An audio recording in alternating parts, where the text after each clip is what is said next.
எங்க என்ன நடந்துச்சு அப்படின்ற உண்மைய சொன்னா, நான் மாட்டிடுவேனோ அப்படின்னு சொல்லி விஜயா வந்து, முத்துவும் மீனாவும் தான் நானும் பார்வதியும் பிரிய காரணம் அப்படின்னு தொடர்ந்து சொல்லி அழுதுகிட்டே இருக்காங்க.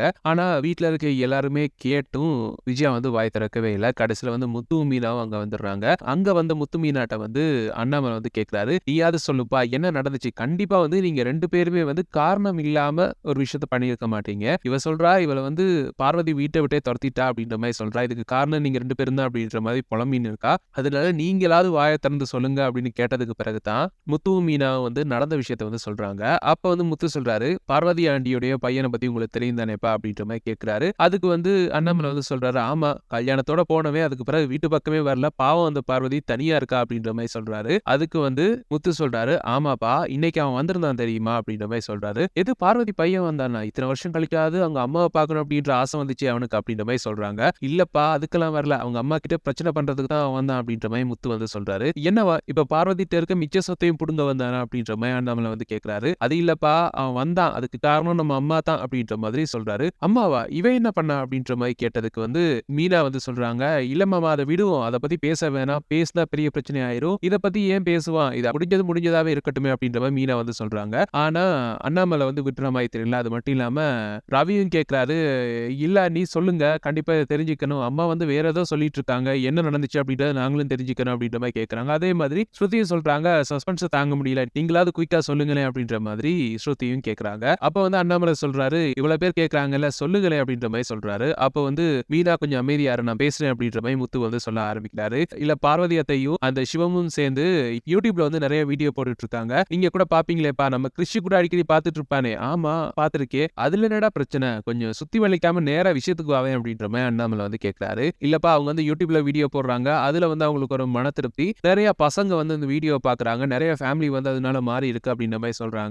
நல்லா ரீச் ஆயிட்டு இருக்கு. யாரும் சந்தோஷமா இருந்தா தான் நம்ம அம்மாக்கு பிடிக்காதே. அது வந்து க்ளோஸ் ஃப்ரெண்டா இருந்தாலும் இதே நிலைமை தான் போல இருக்கு. இவங்க என்ன பண்ணிருக்காங்க அப்படின்னா, அவங்க பையனுக்கு ஃபோன் பண்ணி இப்படி சிவும், பார்வதி ஆண்டியும் வந்து ரொம்ப தப்பான எண்ணத்துல பழகுறாங்க அப்படின்ற மாதிரி ஃபோன் பண்ணி சொல்லியிருக்காங்க. அதுதான் பார்வதி அத்தை வீட்ல ஒரே பிரச்சனையா போயிருச்சு. நல்ல வேளை மீனா அங்க இருக்க போய் எனக்கு ஃபோன் பண்ணி சொன்னதால நான் அங்க போய் அந்த பிரச்சனைய வந்து வளர விடாம விட்டுட்டேன். அது மட்டும் இல்லாம பார்வதி ஆண்டி பையனையும் விட்டு விட்டு தொரத்திட்டாங்க. அது மட்டும் இல்லாம எனக்கு வந்து சிவோட வீடியோ போடுறது வந்து சந்தோஷம் தான். அவர் வந்து எனக்கு நல்ல ஒரு ஃப்ரெண்ட் அப்படின்ற மாரி சொல்லியிருந்தாங்க. அவங்களுடைய ஃப்ரெண்ட்ஷிப்ப வந்து வேற யாரும் புரிஞ்சுக்கல அப்படின்னாலும் பரவால்ல. சொந்த பையனே புரிஞ்சுக்கல. அது மட்டும் இல்லாம ஒரு க்ளோஸ் ஃப்ரெண்டா இருக்காங்க. இவங்க சின்ன வயசுல இருந்து அவங்க ஃப்ரெண்ட். இவங்களே புரிஞ்சுக்காம ரொம்ப தப்பு தப்பா சொல்லியிருக்காங்க பையன்கிட்ட. எவ்வளவு கேவலமான ஒரு புத்தி வேணும்ல இவங்களுக்கு அப்படின்ற மாதிரி முத்து வந்து சொல்றாரு. அத கேட்டோனே அண்ணாமலைக்கு வந்து செம்ம காண்டாகுது. விஜயா இப்படியா பண்ண அப்படின்ற மாரி கேட்கிறாரு. இல்லங்க அவன் நல்லதுக்கு தான் நான் அத பண்ணேன் அப்படின்ற மாரி சொன்னோனே உடனே வந்து கடுப்பான அண்ணாமலை வந்து விஜயாக்கு வந்து அப்படியே கன்னத்துல 2 வை வைக்கிறாரு. வச்சுட்டு சொல்றாரு, உனக்கு நெறைய வாட்டி சொல்லிட்டேன். அடுத்தவங்க பிரச்சனையில தலையிடாதன்னு சொல்லிட்டேன். அது ஒரு நல்ல விஷயத்துக்கு நீ தலையிட்ட அப்படின்னாலும் பரவால்ல.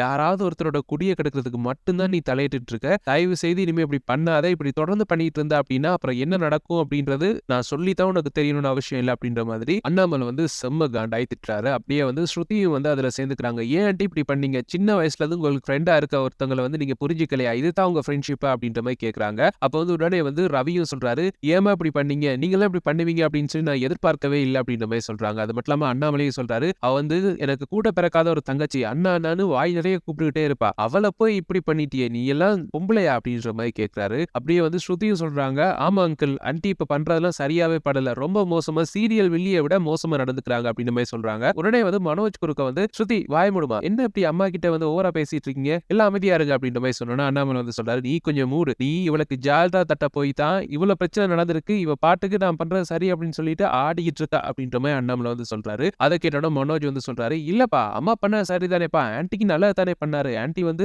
அந்த சிவன் கூட பழகுறது சரியா படல. அதனால தான் அம்மா அப்படி சொல்லியிருக்காங்க அப்படின்னு சொன்னோனே உடனே வந்து முத்து சொல்றாரு, டேய் படிச்ச முட்டாளே என்னடா படிச்ச நீ? படிக்காத நமக்கே தெரியுது. பார்வதி அத்தையும் அந்த சிவமும் வந்து நல்ல ஒரு ஃப்ரெண்ட்ஸ் அப்படின்னு சொல்லி படிச்ச நீ இப்படி கேவலமா பேசிட்டு இருக்கியேடா அப்படின்ற மாதிரி முத்து வந்து சொல்றாரு. அப்ப வந்து மனோஜ் வந்து சொல்றாரு, நீ அம்மா என்ன பண்ணாலும் தப்பு தான் சொல்லுவ. அதனால உன்கிட்ட பேசி யூஸே இல்ல அப்படின்ற மாதிரி மனோஜ் வந்து சொல்றாரு. அதுக்கு வந்து முத்து சொல்றாரு, ஆமா நீ அம்மா என்ன பண்ணாலும் அதுக்கு சப்போர்ட் தானே பண்ணுவ. அதுக்கு இது பரவாயில்ல அப்படின்ற மாதிரி முத்து வந்து சொல்றாரு. இங்க பெரிய பிரளயமே நடந்துட்டு இருக்கு. ரோஹிணி மட்டும் வாயை திறக்காம அப்படியே அமைதியா இருக்காங்க.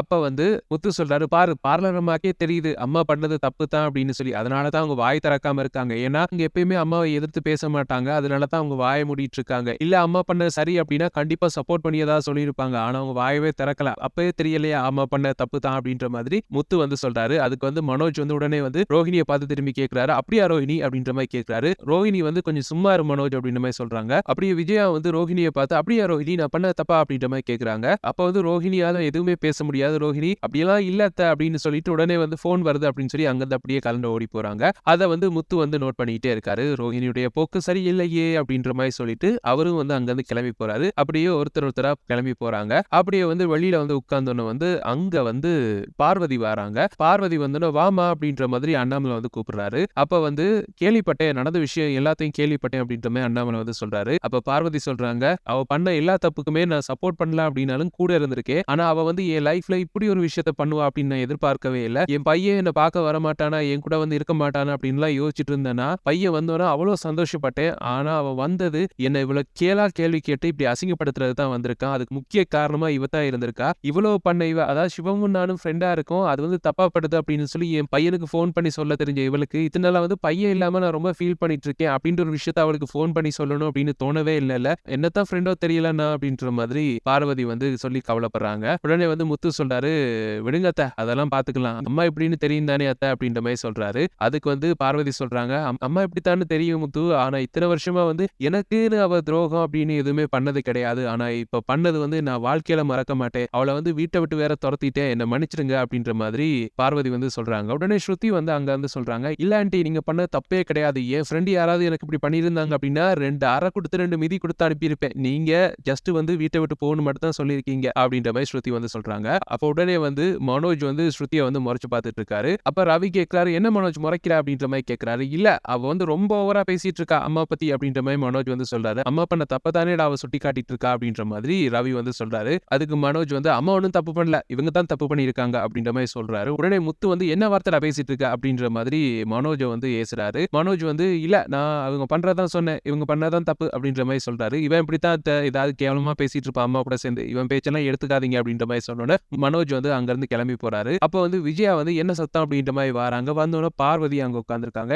உன்னை யார் இங்க வர சொன்னா, நீ தான் என்ன விட்டு துரத்திட்டல, உனக்கு இங்க என்ன வேலை, கிளம்பி இது ஏன் வீடு அப்படின்ற மாதிரி பார்வதி வந்து சொல்றாங்க. அப்ப அண்ணாமலை வந்து சொல்றாரு, என்ன விஜயா வாய் நீளுது, ரொம்ப பேசிட்டு இருக்க, நீ பண்ண விஷயத்துக்கு நான் வந்து உன்ன இந்த வீட்டுல இருந்து துரத்தி இருக்கணும், இத்தனை நாள நீ பண்ற எல்லாத்தையும் பார்த்துட்டு இருக்க, என்னைக்காவது ஒரு நாள் அது நடக்கும் அப்படின்ற மாதிரி அண்ணாமலை வந்து சொல்றாரு. அப்படியே வந்து பார்வதி வந்து சொல்றாங்க, இல்லண்ணா என்னால உங்க குடும்பத்துல இருக்கு பிரச்சனை, நான் கிளம்புறேன் அப்படின்ற மாதிரி சொல்றாங்க. உடனே வந்து முத்து வந்து சொல்றாரு, இல்ல நீங்க இருங்க, அவங்க பேசுறத பேசிட்டு போட்டோம், அவங்க இப்படித்தான் பேசுவாங்க, அதை எல்லாத்தையும் நம்ம மைண்ட்ல ஏத்திக்க கூடாது அத்தை அப்படின்ற மாதிரி முத்து வந்து சொல்றாரு. அப்ப உடனே வந்து ஆமா இவ பண்ணது மட்டும் சரி, நான் பண்ணது தப்பு, சொந்த பையனா சிவமானு கேட்டதுக்கு சிவன் தான் முக்கியம், சொந்த பையனே வேணாம் அப்படின்னு சொல்லி துரத்தி விட்டேன், இவ பண்ணது நியாயம் அப்படின்னா நான் பண்ணது நியாயம் தான் அப்படின்ற மாதிரி சொல்றாங்க. பார்வதி சொல்றாங்க, விஜயா உனக்கு எல்லாம் தெரியும், தெரிஞ்சு ஏன் இப்படி பேசிட்டு இருக்க அப்படின்ற மாதிரி கேக்குறாங்க. அப்ப வந்து உடனே அண்ணாமலை வந்து சொல்றாரு, இவ இப்படித்தான், இவளை மாத்தவே முடியாதுமா, இவ பேசுறத வச்செல்லாம் நீங்க யோசிக்க வேணாம் அப்படின்ற மாதிரி சொல்றாரு. அதுக்கு வந்து உடனே வந்து விஜயாவால பொறுத்துக்க முடியாம, அப்ப எதுக்கு ஊட்டிக்கு 2 பேரும் போக பிளான் பண்ணீங்க, அங்க போய் என்ன பண்ண போறீங்க, உங்களுக்கு வேற ஊர் கிடைக்கலையா, ஊட்டி தான் உங்களுக்கு தேவையா அப்படின்ற மாதிரி ரொம்ப கேவலமா பேசுறாங்க. கடுப்பான பார்வதி வந்து விஜயா வாய் மூடி, என்ன இவ்வளவு கேவலமா பேசிட்டு இருக்கு அப்படின்னு சொல்லி எழுந்து